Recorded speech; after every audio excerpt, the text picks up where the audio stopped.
La la la la la la la la la la la la. He's looking at you. It's time for a new episode. Huh? What? No. No, I wasn't spying on Jerry. I was just thinking about today's goals. I want to address the eyesore in the room. As you can see, I've covered some of the mountain and leaves to stop the badness. But that pillager outpost needs to be transformed, and I think I have a solution that will keep our horrible neighbours in check and keep Jerry and all of our villagers safe. But first, there's something I really want to show you all. I did a little something in between episodes, something I said I would figure out in episode 1, and I hope you will agree with me. It's pretty slick. We just need to go past our starter house and pay our respects to the tiny Tory mine. Welcome back everybody to Up North SMP. My name is Alola Hardout and this is episode 3 of our Minecraft SMP Let's Play series. Do you remember in episode 1 when we found a ruined portal inside a cave? Well, in case you don't, I said I would come up with a way to connect the portal to our village. And in my mind, the answer was this forgotten shrine-like mine. In episode 2, when we played bingo at the outpost, you might recall that it was located in a mangrove swamp. After our game, I collected some resources, paired them with cherry grove wood, and boom, the roots of the surrounding trees now litter the roof of the cave. Another day, another tree. Over the course of the series, you're gonna notice I terraform the area bit by bit. I don't know if I'm sold on that tree, but if it changes, I'm sure you'll notice. Hi Jerry! Bye Jerry! Alright, I know I said we were gonna tackle the pillager outpost, but I wanted to kick things off with a small build first. A structure to house some micro farms and pair with the pillager outpost build. So let's kick things off with a small wool farm, shall we? I've gathered all the redstone resources we're gonna need in this chest, and we're all gonna build this farm together. So I've already plotted the area, and the first step is adding our observers. 1, 2, 3 and 4. Then we add some blocks to carry a signal, a little redstone dust for power, then some dispensers for shares to relieve the sheep of their woolliness. Alright, step 2 is the collection system. Where is all our wool gonna end up? We're just gonna use a simple water elevator that leads to some chests. Let me just grab these last few things.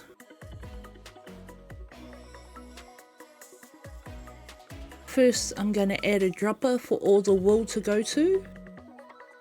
Then a line of hoppers for all the wool to drop into. Hop! Now I need some grass. Where's my grass? Ah, there's my grass. Oh, and I need some rails. Come here. So now what we're gonna do is put grass on top of all the hoppers. 2 rails leading to the grass blocks. And then push a hopper minecart on top of each rail. Let's switch to our pick to get the rails back.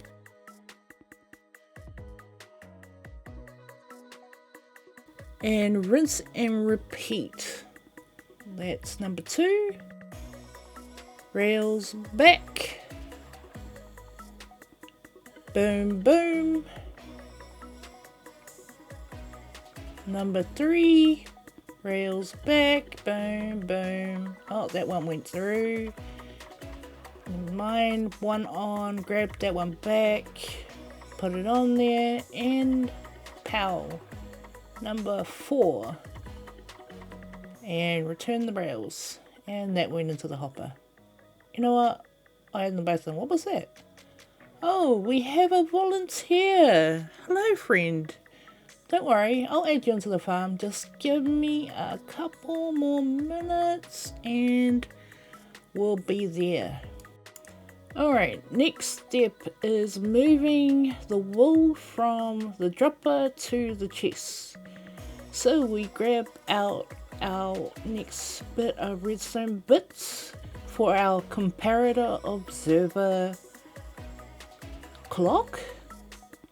I used this on last week's farm as well, if you remember, the moss farm. So we put a little button on the ice so that the items slide over to the soul sand. We put a comparator on the back and you can see it's already lit because there's items in the dropper. Couple of observers facing each other with a block behind to carry the signal again. I need to get rid of these blocks to add in this observer. Come around to this side, add some redstone to carry the power, and boom, our rails are back. So we know that's working. Next is our bubble elevator. So I'm going to use some glass hoppers and we'll need some water. Glass to surround the area for the water to go up in. We're going about 4 chests high. So the water elevator needs to go higher than those. And the soul sand underneath is going to create the bubble elevator.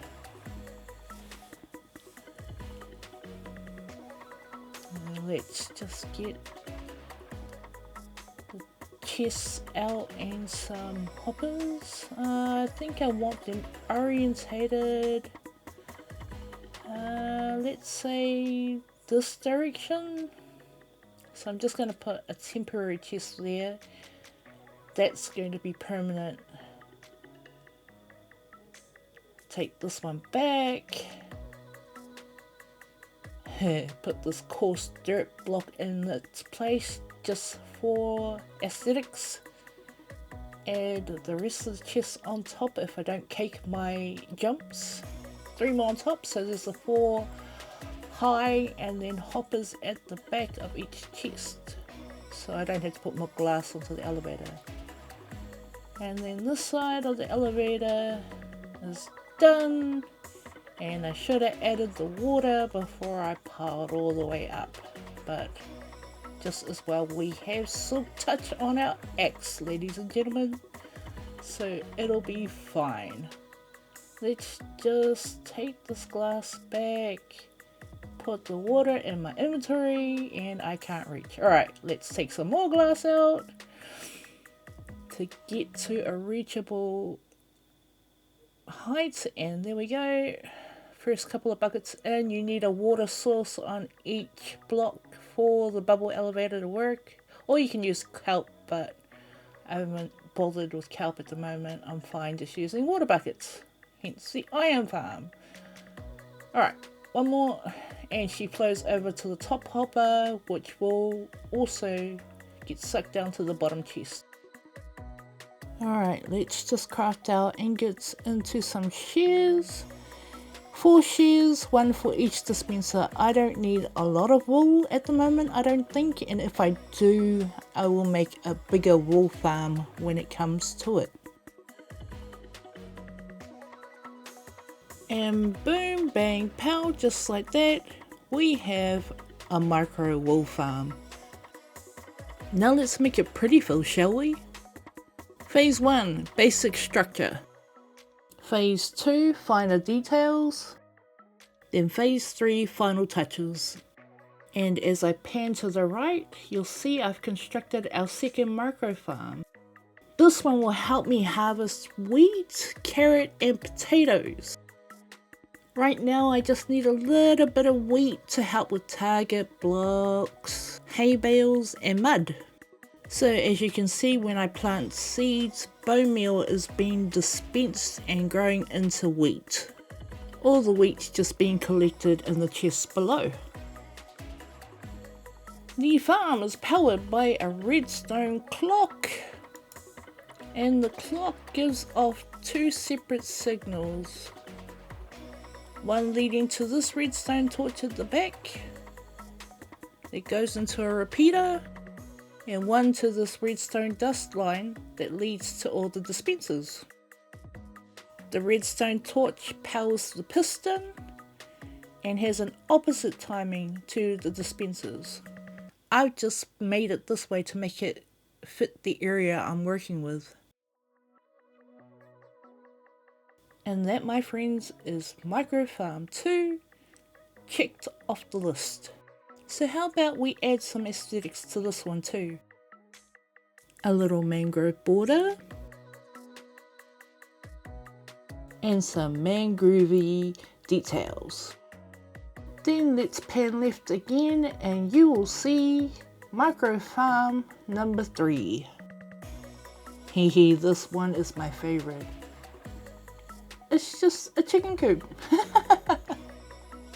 So once we get our egg laying friend inside the water, the eggs will just collect in the chest down below through all the hoppers underneath.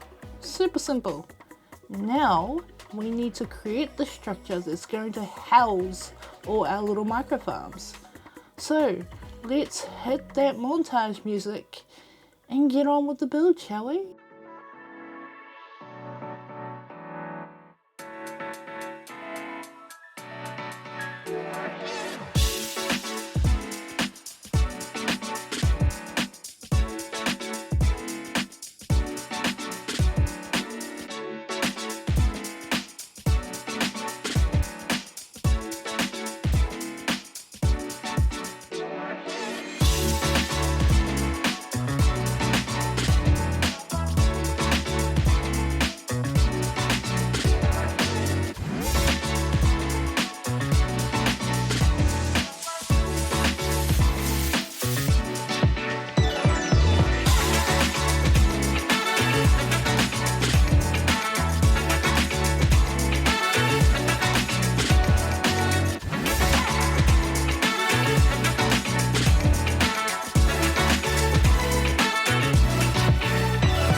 And we're back.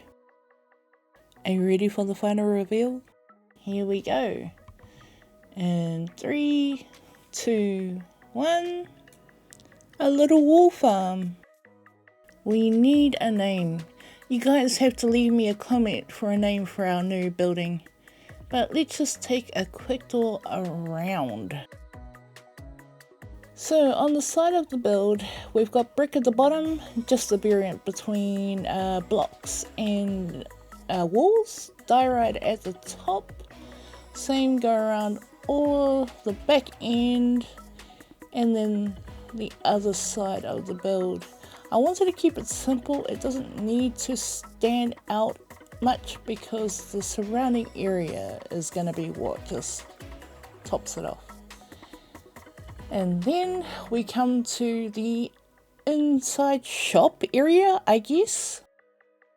We just flick open the trapdoors and here's our little cozy front counter nook that leads to our cool little micro farm barn area. I've decorated the inside, walls, roof and stuff. I still need to do the floor, which is all good. And then we have a new friend. Hi Donald. I know he's not a duck, but who cares?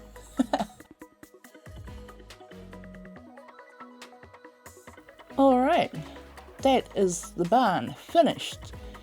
And now, this is the reason why I did the barn first, because look at the background. You can see it just up in the top right hand corner of the screen. That outpost, once it's transformed, is going to pair so well with this new build. So let me get to it. I'm going to demolish it all, bring it all down, and then bring you guys back in so you can see exactly what I'm doing with the pillager outpost. Oy, this might take a little while.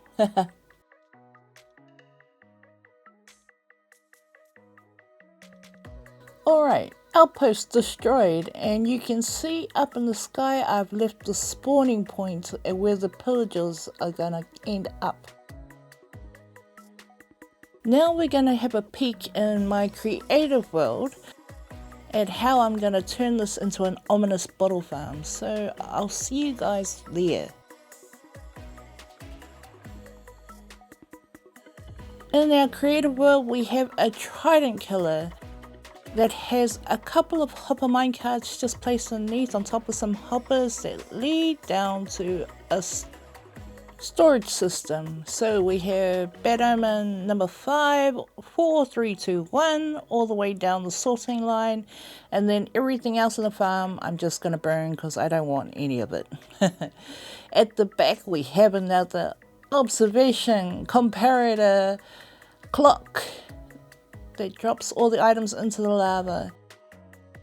At the top we have our on and off lever, powers a redstone dust line that goes all the way to an etho hopper clock.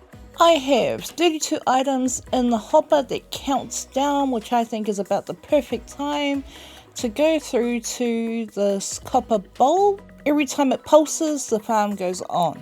Every time it pulses again, the farm goes off.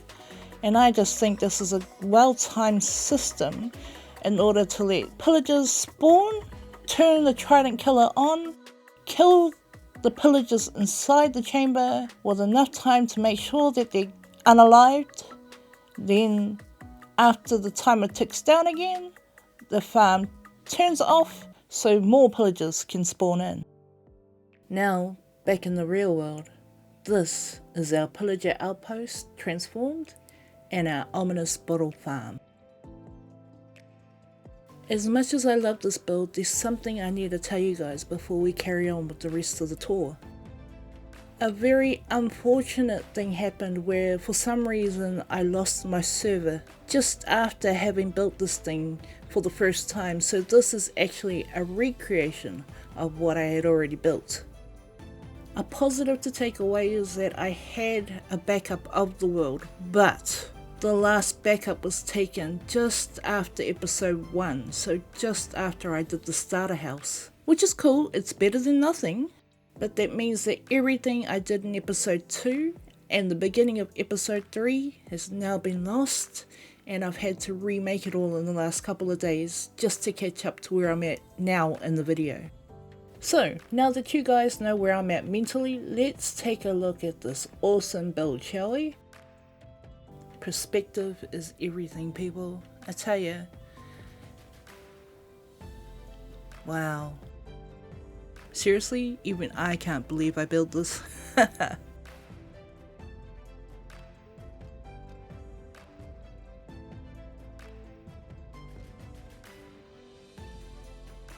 Just where my cursor's at is where the pillagers spawn, and then across the little walkway bridge here is the AFK spot. I built the secondary tower. I didn't want identical towers because that would be boring looking, so I came up with a smaller version on a different elevation to this original tower.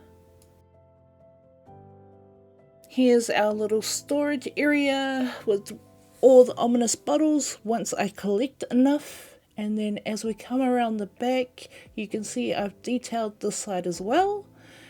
I love those fences over the top there. Then we come down to the secondary tower, which like I said is our AFK spot. We go up the scaffolding all the way to Y162 I think. I've got a bed posted up in the area, and this is our on and off lever. So you can see we've got some pillagers in the chamber at the moment. I need to clear these guys out so I can chuck a trident in there, but I don't even have a trident to my name at the moment, so the next step we've got to do is going out and getting ourselves a trident. Let's go do that.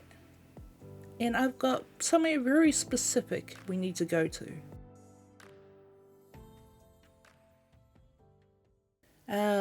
Desert village. It's the, wait, what? Camel? So, I told you guys I lost everything from episode 2, and this is technically the first time we've come to this desert village again. And there's a camel. Okay, no distractions. I need this trident first. Camel, I promise I'll be back for you at a later date. Okay, trident. So, I grabbed this looting sword out of the chest by the original nether portal that we created at the starter village. I'm hoping that it does the trick, and we need to find some drowned. I don't even know how long I can survive underwater because I haven't got the gear I had.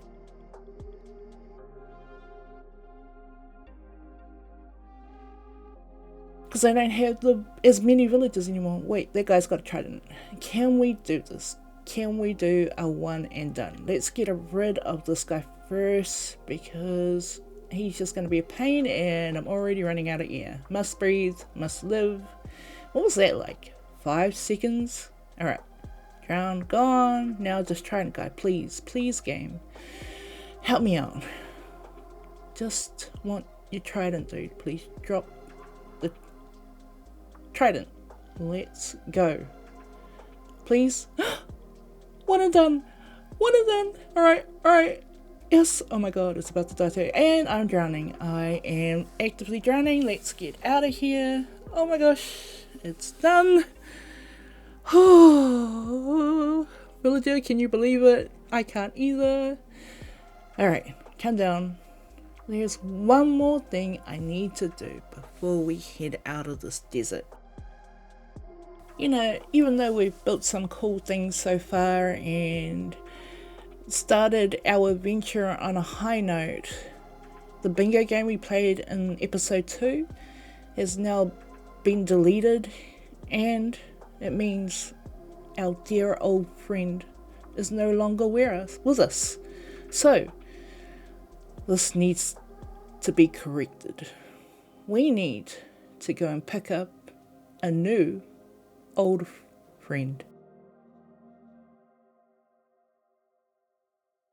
And this is why I came to this particular desert. This is our mangrove swamp. These are the scarecrows we attacked in episode 2 in bingo. And just around the corner here, there he is. Hi, Jerry. Look, it's a long story. We won't go there, but let's just go home and we'll sort it out, alright? I'm sorry, but I'm so happy you're here. No, dude, I'm not here for that. That was deleted, and so are you. Alright. So, what I'm gonna do is take Jerry home, connect him back up with his farm, and then finish out what we were doing in the first place for episode 3. Here you go, Jerry buddy. I promise I won't take you for granted again, and I'll make your house in episode 4. Alright, so I've been working on some path work just around the area. This is the basic look. Could change, we'll see. But it now leads up to our pillager outpost. And check it out. Perspective from this angle as well is so good. I'm going to be able to look up from this area all the time and just be able to see this in the background. It's so cool. Right now, I want to make my way up to the outpost because there's still a few finishing touches we need to do around the area. Terraform is going to come a little bit later down the track, but right now what I want to focus on is just prettifying the inside of our builds. So let me take you up to our AFK area. Let's go this way. Into the secondary tower. Huh. Through our trapdoors. Up the scaffolding again, up to where the AFK lever is sitting about 25 blocks away from the pillagers so they can spawn in without me interfering. And we need to get rid of these guys. Chuck the trident in so we can actually see the farm at work. Alright, chamber cleared, trident in. Now let's test it out. Go back to our lever. Accidentally flip a trapdoor. Pull the lever. Does she work? Come on, baby. We need to see the observer come up, and that's what starts the trident killer. There it is, it's up. Pillagers are being hit, and they're gone. Hopper minecart should be doing their thing, picking up all the drops. And then after about a little while, we have an AFK area that's worth our time and space. So I just put some decorations around really while I watched the pillagers become alive. And just inside of the actual AFK spot, we've just got some basic storage, an ender chest, there's a crafting table, furnace, you know, your basic requirements just to fill out the area. I don't need anything else, it's all just decoration otherwise.